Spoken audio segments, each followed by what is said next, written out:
بھیڑیے کو اللہ نے زبان دی، کہ اللہ کے نبی، نبیوں اور اماموں کا گوشت ہمارے اوپر حرام ہے۔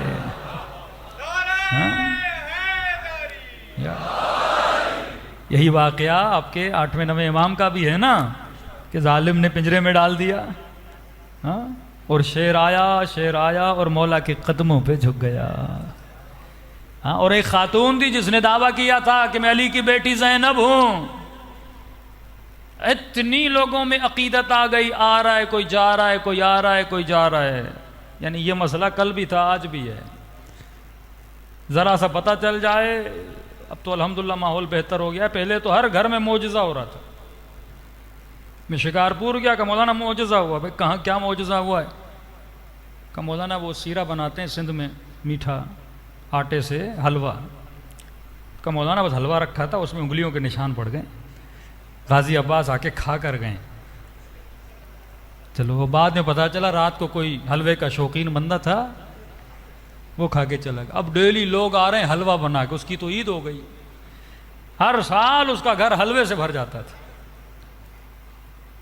یعنی اتنے ہمارے عقیدے کمزور ہیں کہ جب تک معجزہ نہ ہو تب تک ہم مانیں گے نہیں۔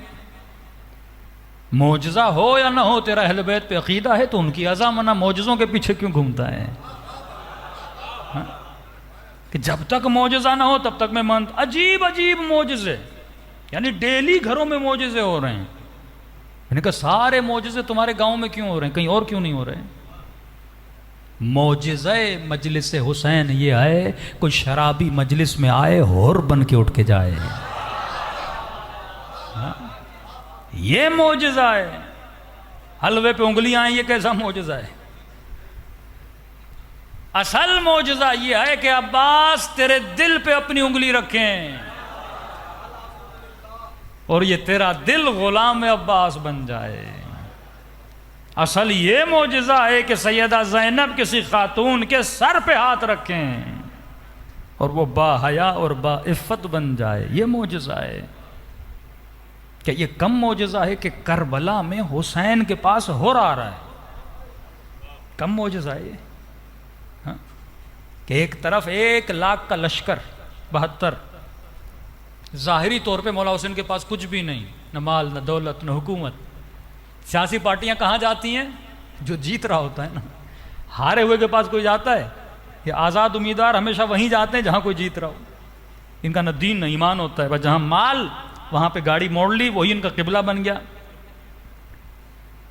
تو وہی یہ انسان کی نیچر ہے ہمیشہ۔ مسلم کے پیچھے بڑا لشکر تھا، سارا لالچی لشکر، کہ بس مولا حسین آئیں گے، مسلم حکومت بنائیں گے، مال ملے گا، غنیمت ملے گی۔ اور جیسے دیکھا کچھ ہونے والا نہیں، سارے کھسک گئے، مسلم اکیلے رہ گئے۔ خالص بندہ کب ہوتا ہے؟ مصیبتوں میں، خوشیوں میں کوئی خالص نہیں ہوتا۔ کیوں خدا نے ایرانی قوم پر اتنی نعمتیں نازل کی ہیں؟ وجہ ہے نا، مصیبتوں میں انہوں نے اپنے عالم کا ساتھ نہیں چھوڑا۔ یعنی اتنی اطاعت امام حسن کے لشکر میں مولا کے شیعوں نے نہیں کی تھی جتنی ایرانی قوم نے خمینی کی اطاعت کی تھی۔ مولا کا مسلح کھینچا، اپنے امام کے پاؤں پہ خنجر مارا، اور جب مولا گزرتے تھے الیاذ باللہ یہ بدبخت کہتے اے مومنوں کو ذلیل کرنے والے۔ کیا گزرتی ہوگی امام حسن کے دل پہ؟ تربیت یافتہ جب لوگ نہ ہو نا۔ علی کا ساتھ صرف اس لیے ہے کیونکہ علی مال غنیمت۔ جنگ صفین میں مولا کے ساتھ اس لیے گئے کیونکہ علی کوئی جنگ نہیں تھی جو ہاریں، علی جنگیں جیتتے ہیں۔ امیر شام کے پاس کیوں تھے؟ امیر شام سے کوئی محبت تھا کیا اس میں محبت کرنے کے لیے؟ کیوں جاتے تھے؟ کہ پیسہ دیتا تھا، مال دیتا تھا، دولت دیتا تھا۔